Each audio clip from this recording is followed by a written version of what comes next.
thing has been dragging on and on and I on. agree. It's time to bring Dick Bright on. All right. So, look, this guy has been a part of the fabric of San Francisco and of live music for so long. I mean, Tony Bennett, Carlos Santana, B.B. King, and thousands of other stars that have passed through the Fairmont Hotel's Venetian Room. He's the band leader at the Venetian Room, and this is a storied venue. He's put so much of it now into a new book. I've got questions. I love this book. It's called Workin for a Livin', Making It in the Music Business. Yeah. How about it for the great Dick Bright, everyone? Yeah. Mark, my friend. It is so good to see you again, sir. I'm a little confused. My agent said I was going to be on the Mark Thompson show. No, I'm not sure what we're doing here.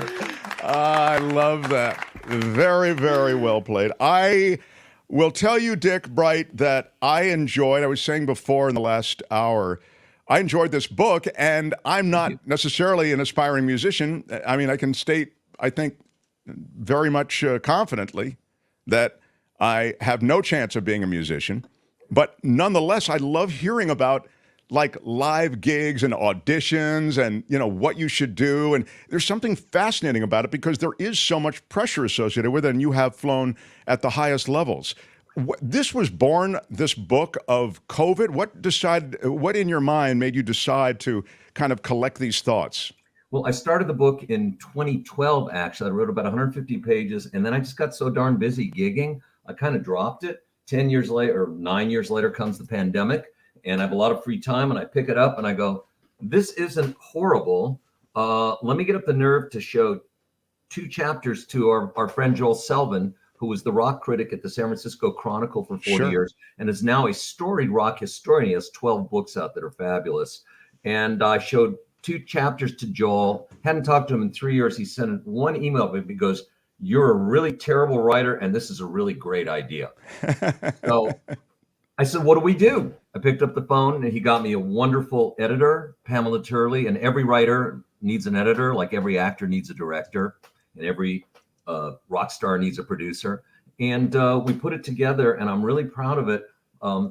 Addressing what you were saying a minute ago, I think one of the reasons the book is doing well is there's a lot of life lessons in there that apply to any profession. The highest compliment, our friend Dr. Gonzo read the book, and he great comedian, now lives in the Midwest, and he said, dude, so much of this applies to what I did. I wish I'd read this book when I was doing what I do. So I think there's a lot of practical stuff just for musicians, band leaders, gigging musicians. It's all the different paths to make a living.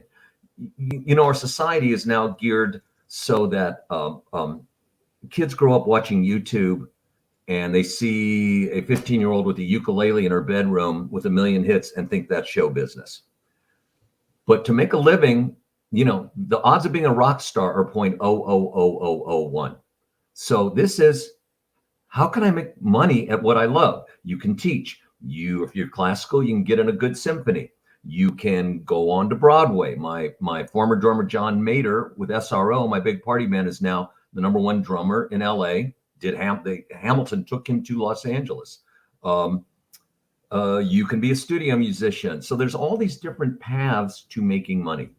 And my goal was to give guys, show them all the mistakes I made, help them figure out what success is for them, and all the stuff they're not going to teach you in school. So that's kind of the genesis of the book. It is. It's a really great ride, and you do talk to, like, an interview format. You know, several musicians who've really attained great success. Like you talked to, who's the guy from Tower of Power? Dick, Greg Adams, the original founder of Tower of Power. Greg's my buddy. He's in your neck of the woods. Top studio musician. It's Greg. What does it take? How does this work? And how has the business changed? And I just think there's a lot of useful information for aspiring musicians. That was my goal. Really happy. There's that. And also for me, I just enjoyed hearing about Tower of Power and how they rose, and that sound the Tower of Power had, that brass sound, for example. They wanted that. It was so successful and so cool and so fresh that producers wanted that sound integrated into, you know, and that's how his career was helped along. Yeah, and no one knows it better. He was a Daly City kid, and he started writing horn arrangements in high school, winning festivals in Reno. I didn't know that about my buddy Gray. So one of my other favorites is I interviewed the assistant concertmaster of the San Francisco Symphony, and this same kind of, I don't mean to complain, but this narcissistic approach. When you're in college and you're playing violin, they're going to have you play the Brahms concerto or the Bach A minor, and you think you're going to be a star. And he's like, you learn the Brahms 1 and 2, you learn the Mahler 5th. Screw that. You ain't going to be a star. Learn these symphonies and you'll get a gig in a good symphony. And that's the kind of stuff that I'm really most proud of in the book. It's information. My biggest contribution was I say to people, if you got to drink alcohol on stage, drink vodka because it looks like water. Your junior high teacher will not tell you this. So, no, but you say in the book, stuff. you have a manual. Like you have a few times there are these lists of Dick Bright's stuff, and one of the things you say, and because it really jumped out at me, is no alcohol on stage during a live show. Yeah, I mean that the only way you can get away with it. Well, especially now, it's really important for young musicians to delineate and define success. And a big part of the book is define success before you start gigging. Maybe you're happier playing 3 original songs on an open mic night and getting a day job than playing YMCA in my wedding band and killing your love for music. So define that success. The corporate world, you got to be a lot more. It's a lot more. The corporate wedding scene is a lot more, I don't want to say uptight, but rigid corporate rules. Yeah, no alcohol on stage. Right, I see. Okay, so you distinguish. All right. Have a cocktail, by all means, Yeah. But that's one of the things that you also talk about, and it's one of the things I think about in your life is the degree to which you've been really versatile. Like, again, and you talk about this in the book, from big orchestra to smaller band to, all of these different live music situations and different music situations generally demand perhaps a different set of rules and different disciplines. Well, I'm lucky. I'm not a tortured original artist. I grew up, I loved the Beatles as much as Bach, and I love Bacharach as much as Beethoven. So what I figured out early on, I was in one original rock band, Little Roger and the Goosebumps. I don't know if you remember Roger, we were a Berkeley band, and just couldn't make a living. And I was like, well, if I play other people's music, I can make money. So the gig becomes, it's a business. It's called show business. As Lily Tomlin said, it's not show art. So how can I make money playing other people's music? You study your demographics. Is it a country western theme? Are there couples? If it's not husband and wife, don't play any slow songs, for example. If it's a wedding and you're doing the father-daughter dance, don't play Let's Get It On by Marvin Gaye. Not appropriate. So it's on you as a working business musician to figure out your audience and how to be successful.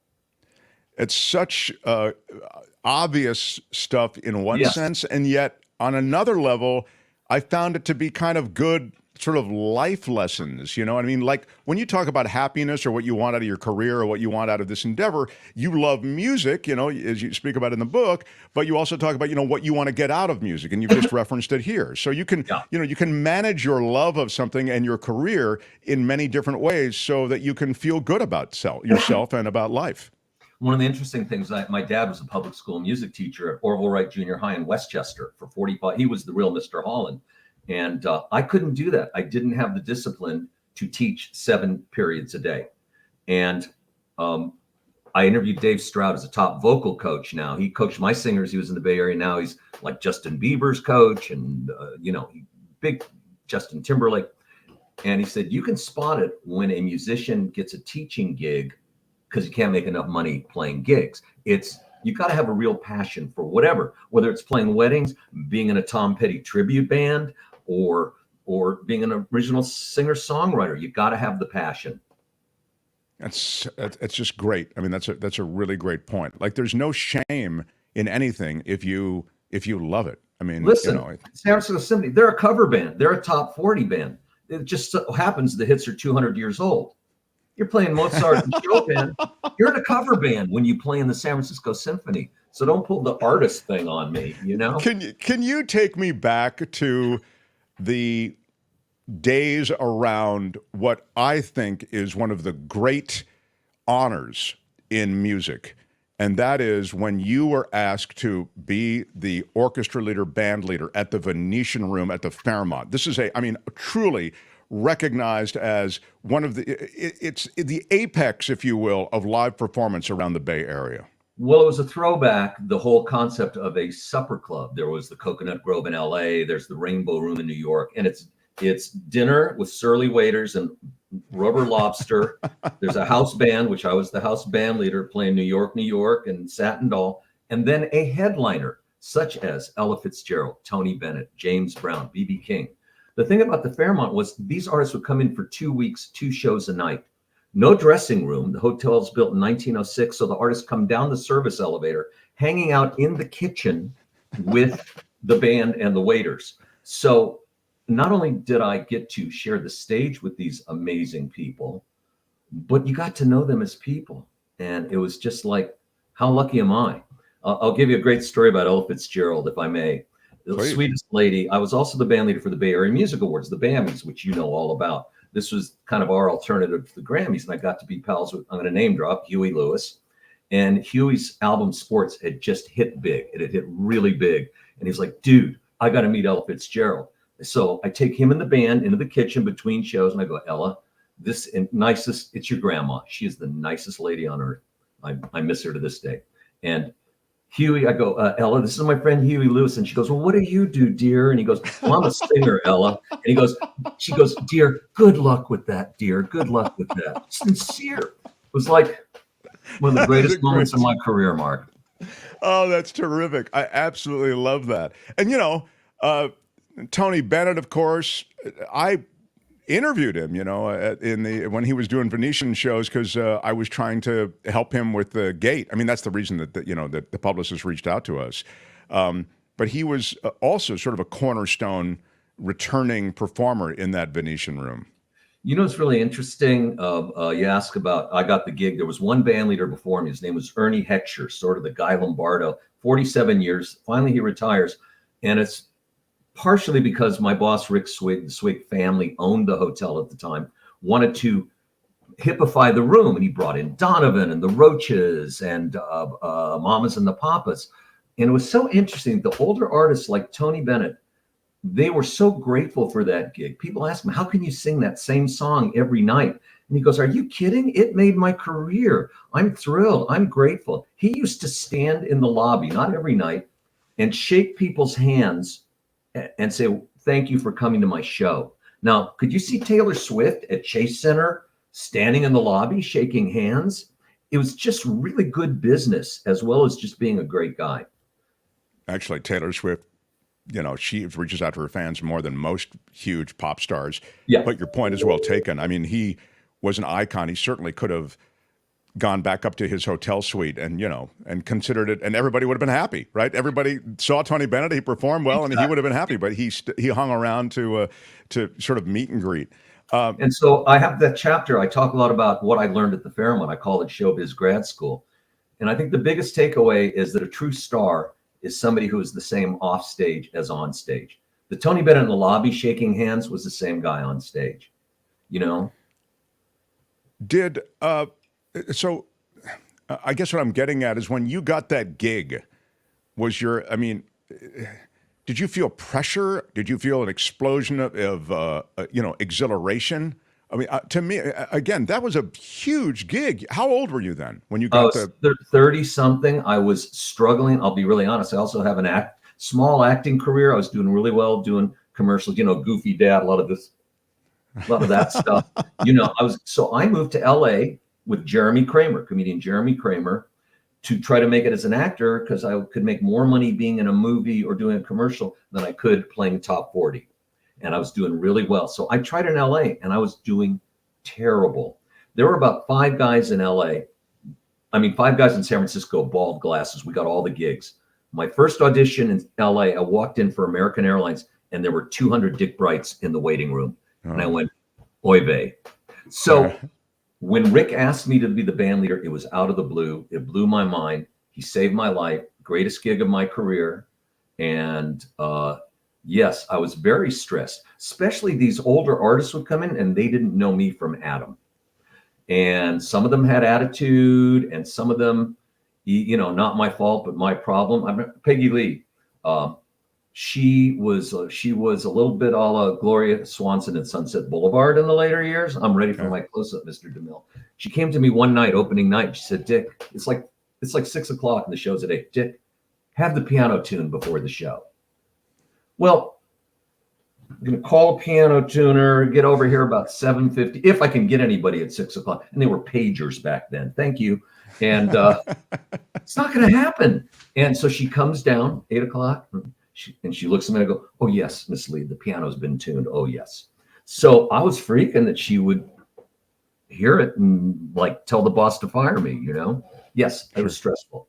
Oh my God, yes. I really, I mean, the other thing that you do is, as a performer, and you used to do this at the Bammies, you're kind of like this rock and roll band leader, meaning in attitude more than just the music you play. Yeah. So that you're fun. The DJs today, like if you watch them, they're not just about the mix. They put on a show. You're like that. There's a performer in you that gives another dynamic to your live performances. I remember they were all fun. I appreciate you saying that. I was a theater and music major, and something I've always tried to do is bring their elements of entertainment. And there's a chapter in the book about the elements of performance. There's choreography, there's costume. You can ignore all this. There's comedy. I chose to incorporate those elements into my bands, and I think that's the reason we worked a lot. We had a more entertaining show. Anyone can have a badass guitar player, but choreography, I paid a choreographer and made my band come to choreography rehearsals like Morris Day and the Time. And one of my life lessons in the book is you have to invest in yourself. I was willing, and I think a lot of young band leaders and musicians make a mistake. You got to be willing to spend money to be successful. It takes money to make money. If you're a singer, buy a damn good microphone. I couldn't get into the San Francisco Symphony because I only had a $10,000 violin, and you don't get in without a $50,000 violin. That's wild. Here's Cheryl, who says, he's so interesting. My dad was a violinist in the symphony, and my mother a concert pianist. Wow, the music in that house. My mother taught 60 students a week. You grew up in this house that also had music, yes, Dick, obviously, yeah. My dad, like I said, he was wasn't around a lot. Great guy, not very much there. He taught 7 periods a day, junior high, taught 5 private students after school. And in the 60s, I'm an old guy. You went to the home of the student. Nobody does that anymore. So he'd do Santa Monica one day, Marina Del Rey on Tuesday, the Valley on Wednesday, and then he'd play weddings and bar mitzvahs at Sportsman's Lodge on the weekend. So that's where I got the whole vibe. Plus, we always had music, and I'll say this to this lovely lady and to Kim, play music in your house. Just have music on all the time. Someone said it's the wallpaper of life, and I totally dug that. It's like we listen to Broadway, we listen to the Beatles, we listen to Montavani. Just listen to it all, because kids Kim, they absorb. I feel as though Kim's world is that. I just heard actually on Kim's, I don't know where it was posted. Maybe it was posted on, it's weird, I'm not really on Facebook much, but it was maybe Kim's Facebook page, an original composition by her son. It was really good. I sent it to Dick Bright too. I'm like such a proud mom. Okay. Yeah, good. You should. It was good. Kim, can I say the 2 tips? If you can afford it, private lessons are really good. He does. Even he has more them. important than that. My teacher studied with. I was being groomed for the LA Phil. My teacher studied with Yasha Heifetz, and I got to college and discovered sex, drugs, and rock and roll, and my classical career was over. But the principle is the same. 20 minutes a day is better than 2 hours the day after your lesson and 2 hours the day before. It's like going to the gym. It's muscle memory. So like 20 minutes a day is better than skipping days. So he plays by ear, but he has a teacher, and she's using this method called the Suzuki method. Yes. Where it's about auditory, but the problem with it is that he doesn't have the ability then to, when he composes pieces, write the music down. So that's my next move, is to try to get him into some type of class where he's able to write music. Why can't you do both? Why can't you learn Suzuki to train your ear and learn how to read music. It's a common language. You talk about tools. Mark is such a pro. He has all these tools. By the way, I want a Mark mug, and I'm willing to pay. You will have one, sir. I promise you will have one. Okay. He has. You develop tools. Reading music is like vocabulary. It's like knowing 1,000 words rather than 500 words, and it will let you communicate with other excellent musicians. Yeah. But I'm like your son in that I grew up. We had a TV. I can't make this stuff up. I had a TV in my bedroom, and I hated practicing when I was like 9. And I would watch TV, and I know every 60s TV theme from the 60s on my violin at this point in life. Would you like to hear a few? No, we used to have a thing. Yeah. This is so funny you say this. A guy who comes in on does a tech thing, and he would come in. He had a guitar behind him, and he would play. There it is. Yeah. There's the violin. That if that violin could speak. Yeah. You also had a white violin, as I recall. God, what a memory you have. Yeah. One night I had horrible flu. I ran about 5 errands. I left it in my driveway in San Rafael, and it was gone the next morning. I swear to God. Oh my God. That's okay. I got a better one. It's not as groovy looking, and I could paint that one white if I wanted. Okay, fair enough. So, Dick, I want to see if I don't want to leave anybody hanging on questions for the great Dick Bright. But I like this one. Aussie writes, I just bought an drum set, hard but fun, exercises my brain. Is it ever too late to try to learn a new instrument or try to get in there and maybe play something you've always wanted to play? I have a lot of adults ask me that. If you're 50 years old and you take up the piano, when you're 60, you're going to be great. And you're going to have 20 years of incredible joy of mastering an instrument. That's so cool to hear. So the answer is, I mean, predictably, but you've actually given us sort of real world. No, it's never too late. Yeah. But if I'm 80, could be a problem. Okay. You go. Well, I mean, you may not get as many gigs when you're 80, but you could still, when you're 85, be better than you were when you're 80, or you think maybe not. Yeah. You know, Paul McCartney cannot read music. Is that right? Paul McCartney cannot read music, but he did okay. That's true. Wow. Is that true? I'm not sure if I knew that. Yeah, I don't know if that's true. I mean, and that's not an excuse not to learn how to read music. He's Paul McCartney. He's a genius. Yeah. Talk to Dick for a second. I need to see this. Read music. Oh, yeah. A lot of people are commenting. Isn't that interesting? Can Paul McCartney Can I say something? Part of the life lessons in my book, there are no shortcuts. You want to be a ball player, take 1,000 ground balls a day. You want to write 1,000 words a day. How many shows, Mark, did you have to do to be where you are? Sure, you know, it takes a like long time. Logging flight hours, you know? There's no, and again, I get on my rant, our whole society is all about shortcuts. And now it's AI. And it was Cliff Notes when I was in school. And it's like, how can I get by with doing the least? There is no, and my dad taught me this, there is no substitute for practicing and repetition when it comes to mastering an instrument. It's funny because my daughter was just saying, we were talking about this writing music and getting the notes down.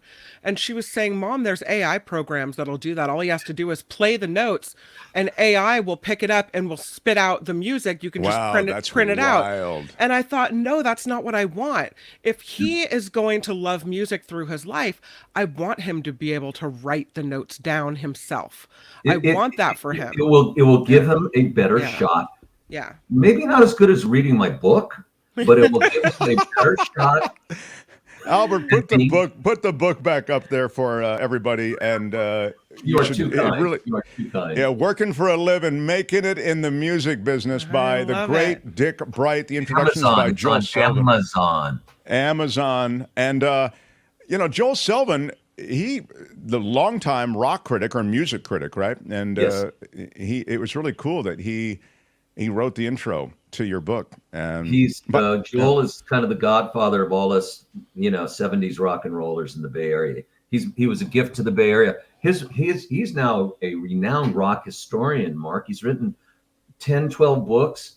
Altamont, he wrote an amazing book. Ricky Nelson, Sly Stone. I'd love to get him on the show. Maybe you can help broker that, Dick, right? Will you put us together? We'd love to have him on the show. Oh, my God. And he's got a new book coming out on this amazing drummer named Jim Gordon. It's an amazing story. I would love to hook you two up. Okay, that'll be something that'll be in the pipeline. Then I would love to do it again. Working for a living, making it in the music. By the way, it is true. Paul McCartney cannot read music, but as Dick has said, yeah, well, he's an exception.